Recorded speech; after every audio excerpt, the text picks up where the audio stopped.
welcome to another video! Today we're watching The Fat Files, most gangster burger place, Five Guys burgers and fries.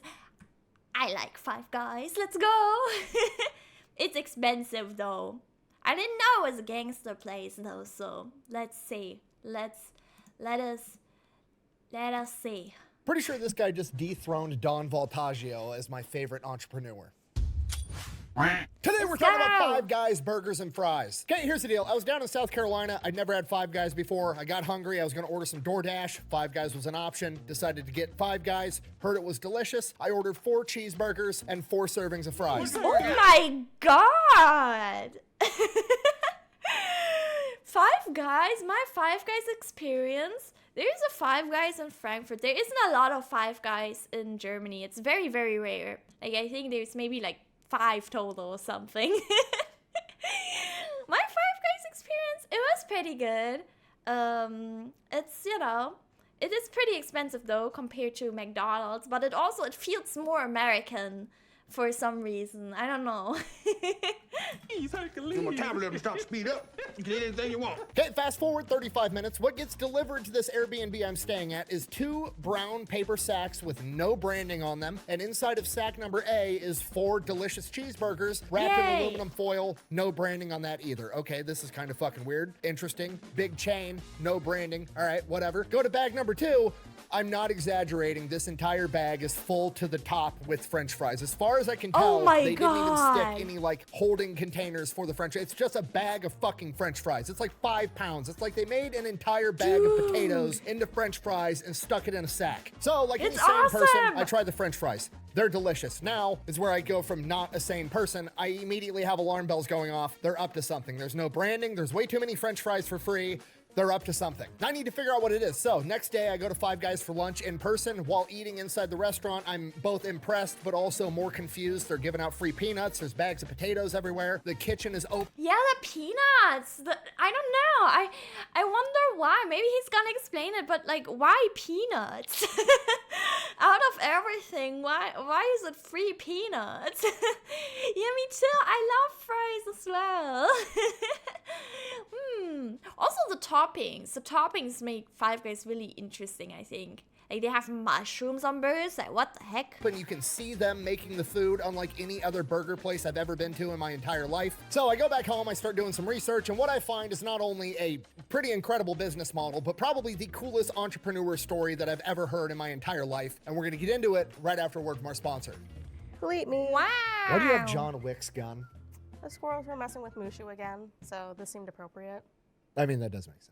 All right, fair enough. Five Guys in my mouth. Didn't say that. Stupid squirrels. Wait, squirrels! That's only gonna keep him down for a little bit, Morty. You I mean, unless you mean All right, here's the deal. Super simple, straightforward business model. You give them money, they turn around and make sure the data brokers on the internet aren't selling your personal information. What does that even mean? Okay, here's the entire internet and every free service on the planet inside of a nutshell. Okay, there's a saying, if you're not paying for the product, you are the product. What that means is pretty much anything on the internet that you use, that's a service, whether that be Google, Facebook, Instagram, Snapchat, all of it. Okay, it's all an app. So one of 2 things is happening. They're either going to feed you ads, and that's how that company makes money since their service is free, or they're going to collect your personal information, then turn around and sell it to data brokers on the internet, and then they're going to turn around and sell it to whoever buys it, and next thing you know, you're getting 17,000 robocalls every single day. And that's where Delete Me comes in. They will look through all the major data brokers and find the ones that are selling your personal information and submit opt-out requests on your behalf, and then they are legally obligated to comply. And then they'll continue to monitor these data brokers, and if they get your information again, Delete Me will submit an opt-out request again.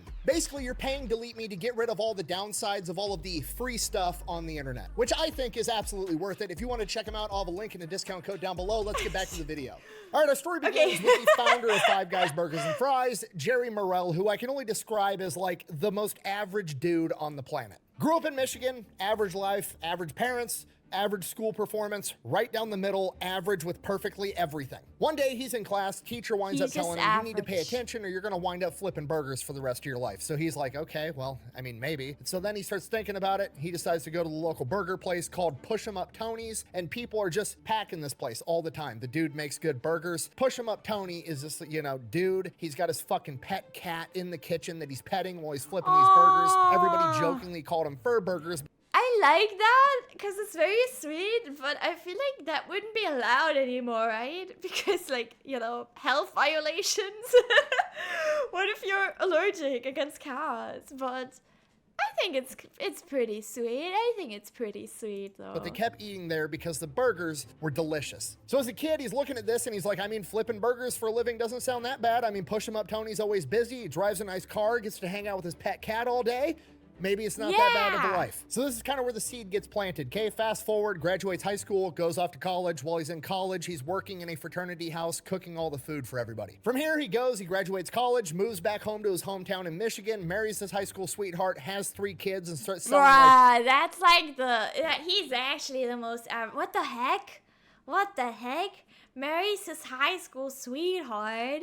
That's very, I don't know, that's very American, I think, but also, like, I guess it could happen here as well, you know, obviously, but I feel like it doesn't happen a lot. Yeah, American dream, I guess, yeah. insurance, the most average story on the planet. Just having a high school sweetheart.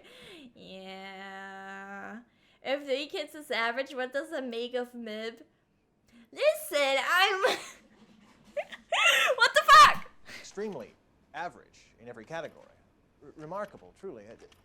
The most average person in our entire armed forces. And then one day, him and his wife decide they're going to get a divorce. Don't know the context, don't know what happened, don't care, doesn't matter, not pertinent to the story. What does happen is his wife takes his 3 sons and she takes them down to Florida where they move. And Jerry, like any good father, is heartbroken. He wants his boys back, and for whatever reason, I have no idea why, he decides that what he needs to do to get his kids back is to make a bunch of more money. Maybe he couldn't afford a good lawyer in the divorce, I have no idea, but that's what he decides. He needs to make a ton of money.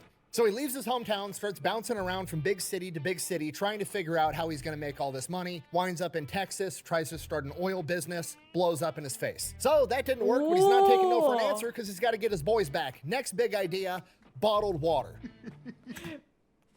Bottled water? I'm just trying to figure out if I can make any money on this deal. Okay, now to me and you in 2025, sounds like a pretty good idea. That's a multi-billion-dollar industry today, but you gotta remember, this is the early 1970s. Bottled water doesn't even get remotely popular until the 1990s, okay? The 1970s, ain't nobody drinking water. Everybody's smoking cigarettes and drinking Coca-Cola. I mean, Okay, I was gonna say, it's kind of silly because if you think about it, bottled water is kind of silly. But okay. we've all seen the documentaries where they're like, here's the graduating class of 1972, and then they show Wait, you're really telling me they mostly drank, like, not things that were not water? Huh. you a bunch of pictures of like 35-year-old men. I get older, they stay the same age.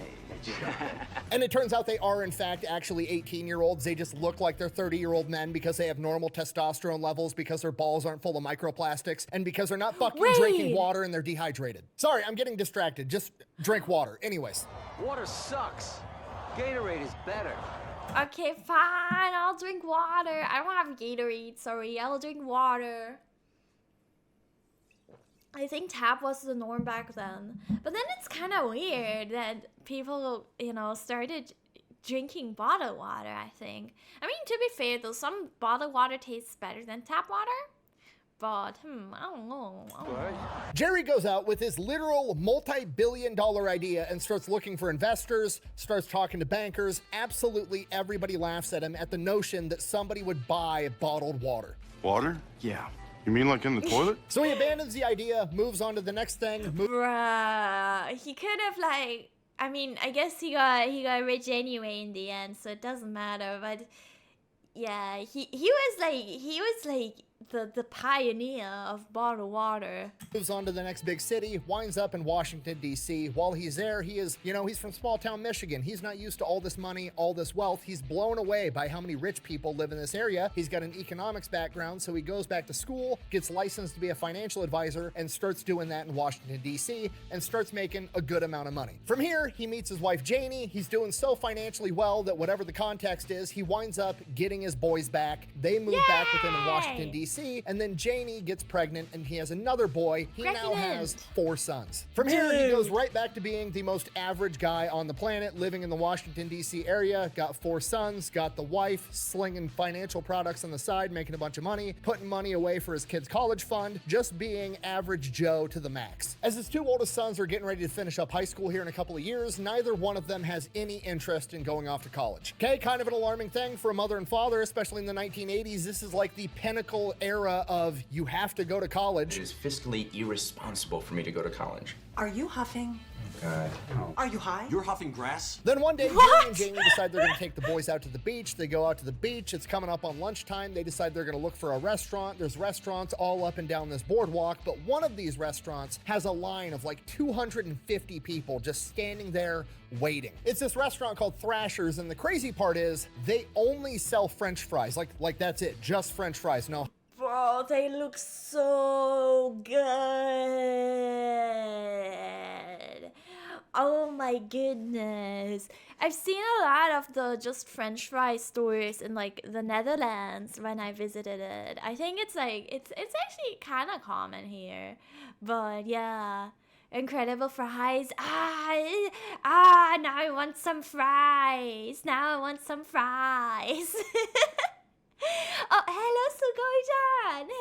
Hello. Hot dogs, no hamburgers, just French fries. 250 people waiting in line. And this reminds him of Push 'em Up Tony's and the Fur Burgers back home. And then it reminds him of what his teacher told him. If you don't pay attention in school, you're not going to go to college, and then you're going to wind up flipping burgers for the rest of your life. And maybe, just maybe, that's not that bad of an idea. Light bulb. So he gets approval from his wife first, and then he sits down his boys and he's like, okay, look, we've saved up $70,000 to send you kids off to college. If you want to go to college, we'll pay for it. Absolutely, 100%. It's basically your money. But if you guys don't want to go to college, I'll give you the money and we can start a business together, which is beautiful. I mean, oh my God, I'm gonna be honest. If I could decide between $70,000, oh, I don't know. What would I do? For college or for the business? I mean, He already lost his boys once. He doesn't want to lose them again. If he could start a business and provide them with a living, and he gets to hang out and work with his sons all day, every day, even if they don't become rich, he's still rich. And sure, yeah, that's a good idea. That's a good idea. Business is a gamble. Yeah, that's true. That's true. But I like the family aspect of it, though, in this case. Sure enough, the boys want to work with Dad. Okay, so what's the business model going to be? We're going to take Push 'em Up Tony's, and we're going to take Thrasher's, and we're going to smash them together. We're going to make hamburgers and French fries, and we're going to make them so well that people line up 250 deep to buy them from us. Why are we picking hamburgers and French fries? Well, because Jerry is the most average man on the planet, and that's all he likes. I just have a little plain cheeseburger. Sometimes my other favorite burger is a plain hamburger, ketchup and mustard on it, and another one is just a plain hamburger with oh my nothing God. I'm gonna go out. I'm not a big fan, honestly, of the plain hamburgers. Like, if I had, like, the choice of a burger with a bunch of stuff, I don't know. I never eat, like, McDonald's burgers, right? Because, like, McDonald's burgers are usually kind of plain, right? I'm a big fan. I'm more a fan of, like, burgers with salad and all that stuff. I remember when I went to Five Guys, I had what was it? I think it was a grilled cheese sandwich and fries. I think it was that. On a limb and say all 4 of those boys were conceived in missionary position. Just saying. So what are we going to call this restaurant? Well, it's me and my 4 boys. That's 5 guys, and we're selling burgers and fries. Oh, that's why! 5 Guys. That's very silly. Oh, hello, my dog. Hello. Once in a while, I go back to McDonald's, and once I get the food, I remember I don't go there often. Yeah, at McDonald's, I only really like the nuggets, and I really, really like the fries. I really love McDonald's fries. I feel like McDonald's fries are like the type of thing you either love or hate. But I really love them, and I like chicken nuggets, obviously. But I never get burgers at McDonald's. And I mean, obviously, the ice cream is pretty good as well. If I threw you Enid Folk Club video 5 months ago. Oh my god! Oh, you're an Enid yourself. Oh, that's so cool. That's so cool. So quirky. It's so quirky. I feel like everyone likes nuggets and fries. I just personally, I don't like the burgers a lot, which I don't know. Brain Blast, that's the name of the restaurant. Five Guys Burgers and Fries. The most average person. Okay, now from here, I can't tell if Jerry is like a diabolical genius or if he has a full-on Field of Dreams moment, like if you build it, they will come. Obviously referring to the perfect hamburger accommodated by the perfect French fry. Actually, no, I am pretty positive. He definitely had the second one because he becomes bound and determined to make the perfect hamburger and the perfect French fry, and he is thoroughly convinced that if he can do that, literally nothing else matters. You think I'm exaggerating? I'm not. He literally defies all conventional wisdom, ignores all the common business practices, and is just locked in tunnel vision on developing a good hamburger and good French fries. This is the good stuff. Snakes and sparklers. He starts telling all his family and friends he's putting his life savings into selling burgers and French fries, and they're like, oh, you're starting up a restaurant. Are you gonna have a salad option? Absolutely not. How about chicken nuggets? Oh No. my How about a God. burrito? No. How about a chicken sandwich? No. Burgers? He's really gambling. He's really gambling. Because, like, isn't, like, burgers and fries, that's kind of oversaturated, too. Oh, my goodness. And French fries. You don't have no black cats? No Roman candles or screaming mimes? No. You don't got no lady fingers, buzz buttles, snicker bombs, church fingers. burners, finger blasters, gut busters, zippity doo-dahs, or crap flappers? No, I don't. He is so thoroughly convinced that the only recipe to success is a good hamburger and good French fries that he intentionally makes opening up his first business as hard as humanly possible. He literally and intentionally picks the shittiest location he could possibly find in this rundown strip mall in Arlington, Virginia. And his thought process was, if I can do this successfully in this shitty location, I can do it literally anywhere. So it gets I mean, he's not wrong, but I don't know. I don't know if that's a good way to start, but I mean, I guess he succeeded, so what do I know? this location up, gets it ready. From here, he has to perfect the menu. From here, I can only assume he's like, what's our competition? McDonald's? Okay, what's McDonald's have? The Big Mac? What's that got? 2 1.5-ounce patties? All right, cool. Here's our thing. We're gonna have hamburgers. We're gonna have cheeseburgers. They're gonna come in 2 sizes. The smaller one for kids is gonna have 1 3.5-ounce patty. More than No, it is true. If he sells one thing really, really good, that is gonna sell good, right? Especially because it's popular, but I'm surprised he picked something that is, you know, already very oversaturated. At least from what I know. I mean, obviously, that was like way back in the day. I wasn't alive. But yeah, I don't know.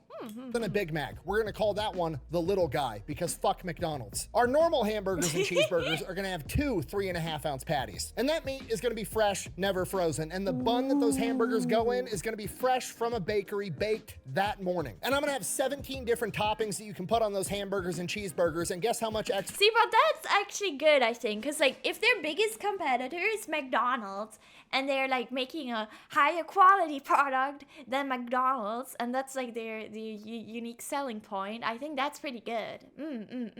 Each topping's gonna The cost meat does look very good.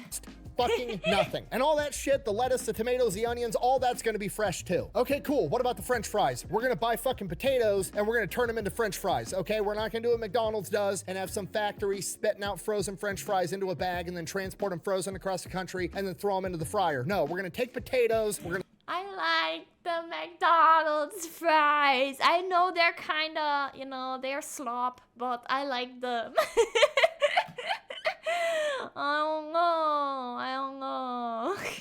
salt them, we're gonna put them in oil, and then we're gonna feed them to the world. Okay, I mean, look at McDonald's French fries ingredients. We've got potatoes, vegetable oil, canola oil, corn oil, soybean oil, hydrogenated soybean oil, natural beef flavor, wheat and milk derivatives, dextrose, sodium, acid pyrophosphate, main color, Yeah. salt, quote, beef flavor, contains hydrolyzed wheat and Oh my hydrolyzed milk God. as starting ingredients, contains wheat and milk. Now let's look at the Five Guys French fries ingredients. Potatoes, salt, peanut oil. The end. This Peanut oil? That's interesting. What's up with the peanuts at Five Guys? Is peanut oil common in the US? Huh? They famously use peanut oil, so it's not common. Isn't it expensive? If I eat those chips, am I going to die? If you have a peanut allergy, actually good question. I don't know if the oil have the allergy thing, right? Good question. Very American. Peanut oil costs more, absolutely, but it doesn't matter because that's what makes the fries better, and we're not in the business of saving money. We're in the business of making the best burger and fries on the planet. Snakes and sparklers are the only ones I like. Buh! That also means he's gonna lose out on customers that have a peanut allergy. Buh! Don't Oh, care. okay. Oh my god, he literally just answered it in the next sentence, bro. Okay. Okay. Five Guys is in the business of making the best French fries possible, not bending the knee to your weird food allergy. In fact, they're gonna double down and give out free peanuts to everybody waiting in line to sit. Dude, they hate people with peanut allergies. They just hate people who have a peanut allergy. The clear message, if you can't eat the best French fries in the world, fuck you. Just to be clear, for legal reasons, at no point has Five Guys officially said or alluded to anything remotely close to that. However, that's what they actually do, and that's how I interpret it, and I think it's kind of funny. It is. Yeah, I know, I'm a bad person. Anyways, moving on. Oh, these can't just be any potatoes. No. These need to be russet potatoes from Idaho, but even that's not specific enough. These need to be russet potatoes from Idaho, specifically in the Snake River Basin, which is north of the 42nd parallel. Because, and I quote, potatoes are a lot like oak trees. The slower they grow, the more solid they are. We like our northern potatoes because they grow in the daytime when it's warm, but then stop at night when it cools down. It would be a lot easier and a lot cheaper if we got California or Florida potatoes.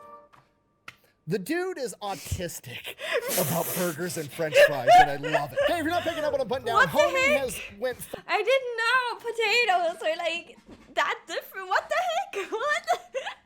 But I guess, you know, if you really concentrate on one or two things, you can definitely perfect them. That's probably actually good.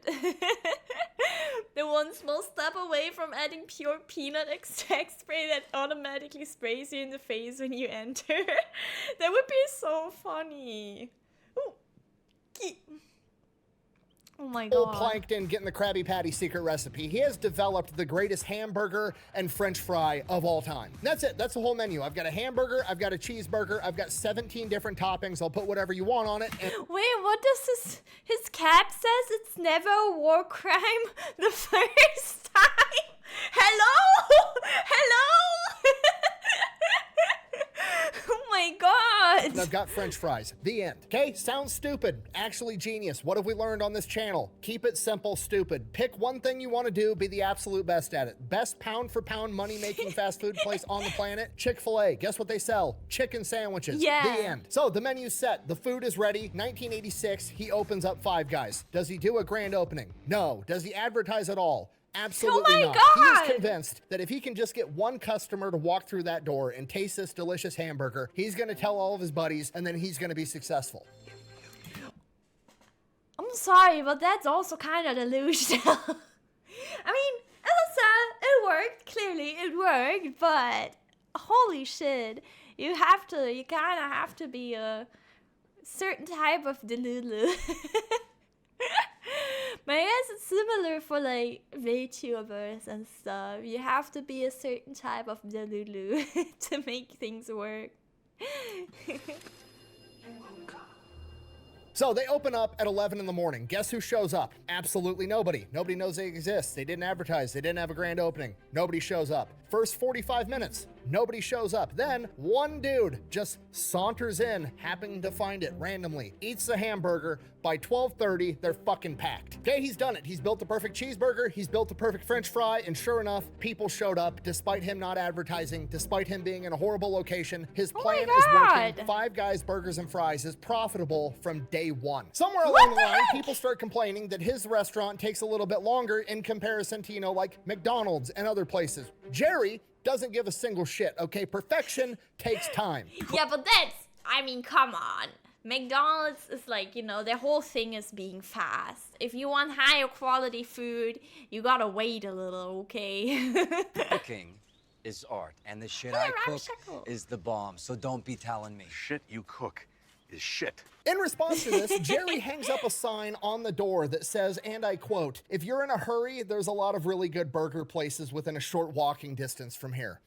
Five Guys doesn't give a shit, and I absolutely love it. Just straight up, we're the best. We know we're the best. If you don't want to wait in line, cool, kick rocks, go somewhere else. There's 249 other people in queue that I can make their burger for next. They continue to grow the business. They're making hamburgers, they're making French fries, things are going good. Time to open up another location. So he goes to the bank, asks for a loan. Full honesty, I have no idea how this conversation went down, but I imagine it was something along the lines of this. Okay, you want to open up another hamburger shop, your first one's fairly successful. Tell me about the business. Do you have a marketing plan in place? Absolutely not. We don't do any marketing whatsoever. We just rely on word of mouth by making really good hamburgers and really good French fries. Okay, are you looking at like expanding the menu? Absolutely fucking not. Okay, do you deliver? Are you looking to start delivering the food? No. I make good hamburgers and good French fries, so good that they're gonna come to me. Okay, so your entire business model is just to make really good hamburgers and really good French fries, so much so that they'll come to you, you won't deliver, but they don't know you. But honestly, I like this mindset. I really like this mindset because like he's not trying to make it about like being fast or about making it cheap or you know whatever. I feel like that's like very honest, you know what I mean, to like want to be successful because it's the best to yeah, I think that's really nice. Yeah. To exist because you're not doing any marketing and you're only willing to sell hamburgers and French fries. Yep. Just I don't know why he didn't do any marketing. But yeah, I really like this kind of mindset of like, oh, okay, if I'm the best at it, then it's gonna do well. I don't know. just get out. No, the answer is no. We're not investing in your hamburger stand. Jerry basically gets laughed out of the bank, at which point he goes to his family and friends. He's getting like $5,000 loans from relatives, $10,000 loans from people that believe in the company, and he gets enough money to open up a second location. And that's pretty much how it goes between the 1980s all the way up until 2001. By then, he's got 5 locations. Now, 5 locations in 2 decades for a fast food place is not a lot of growth. Like, that's not very fast. And part of that reason... Why would you do marketing if people are coming in without it? I mean, that's true, but he didn't know technically. He was just really believing in it himself, and I kind of think that's beautiful. I don't know. But yeah. Is not because he can't get funding, it's because people have been approaching him for like the last 10 years wanting to start a franchise of their own version of Five Guys, and Jerry's just like, no, absolutely not. You're gonna fuck up my precious burgers and French fries. You're not gonna do it right. Nobody's touching this except for me. By 2022, he finally gives it up and he's willing to have franchisees come on and run their own version of Five Guys, but he is on their ass like white on rice. To this day, Five Guys is sending in 2 secret shoppers every single week. Not quarterly, not yearly, every week. Corporate is sending in 2 secret spies to make sure that you're upholding their image. Oh my the food God. needs to be delicious and everything better be clean, right? That's the whole part of the Fresh thing. They have an exposed kitchen where you can sit there and watch somebody make... Dude, I want to get food from Five Guys again now. It's been a while since I got it. I gotta like go there again. I don't know. I didn't have it like that good. Like my memory, it's not that good. I don't know. It was decent. It wasn't the best food I've ever had or the best burgers or fries I ever had, but I kind of want to try, you know. I kind of want to eat again. Make your food fresh. Everything needs to be spotless, and corporate is hell-bent on making sure that happens. Jerry and his sons aren't budging for anybody on their standards, and I absolutely love it. And I mean absolutely anybody, because in the 2000s, they got so popular in the DC area that the Pentagon called and wanted them to deliver some food. Jerry said, nah. We don't deliver, to which the person from the Pentagon said, sir, this is the Pentagon. everybody delivers to the Pentagon. To which Jerry said, I don't give a fuck. he then gets another phone call from that my guy's God. boss. It is an admiral from the Navy. Admiral, same thing as general, but for the Navy. Okay, super important guy. He then proceeds to tell Jerry, bro, this is the Pentagon. You have to deliver to the Pentagon. Jerry says, no, I don't. He then proceeds to get a 24-foot-long giga sign chat. that's 2 feet tall that says, we don't deliver, Oh, what and the hangs it heck? up in all of his stores in Washington, D.C. He doesn't It's give a so fuck. stupid that it's actually genius. It's literally the exclusivity luxury tactic. It's just never been pulled off with something so simple as hamburgers. It's like what ridiculous luxury brands do, like Rolex or Ferrari, just this attitude of like, I don't give a shit what the customer wants. I'm making Oh my perfection. God. And if you want it, get in line. Don't get me wrong, I'm not saying Five Guys is like some It's true though, like why don't they just send someone to order it and like take it back home? Like they could just do that. snooty luxury hamburger. I'm just saying they're worried about quality and they're not willing to budge or compromise for absolutely anyone. And when I say anyone, I mean literally anyone, because in 2009, Barack Obama, the most powerful man on the planet, wanted a Five Guys hamburger. Guess what he had to do? He had to get his ass up out of the Oval Office and walk to a Five Guys and order a hamburger in line, just like everybody else. You know, I mean, but why does he have to do it himself? Why does he have to do it himself? Someone else could have gone for him, no? I mean, you know, if he wanted to, it's fair, but absolutely can't not respect it. Telling the most Food powerful up. man in the world if he wants to eat one of your hamburgers, he needs to come get it is gangster as fuck, which I mean, that's also marketing. That's also marketing, technically. is not something I ever thought I would say about a fast food place, but here we are. Buh! You said at the beginning of the video that you had it DoorDash to your location, so they do deliver. Buh! No, there's a distinct difference. Five Guys doesn't deliver for anybody. But if you want to hire a stranger to go pick it up for you, that's your business. But nobody working for Five Guys is taking you your burger because they're busy making perfection. And that's I why mean, that's fair. That's very fair, I think. Like, not every... I think, anyway, like, not every restaurant needs a driver, right? Five Guys today is so successful. They've got over 2,000 locations with 1,000 more on the way, and they're so busy, they're not even accepting applications for future franchisees. Right out of the gate, they did pretty much everything wrong. They intentionally picked a shitty location when they were starting out. They don't deliver. They have a small menu. They're expensive in relation to their competition, and you know what?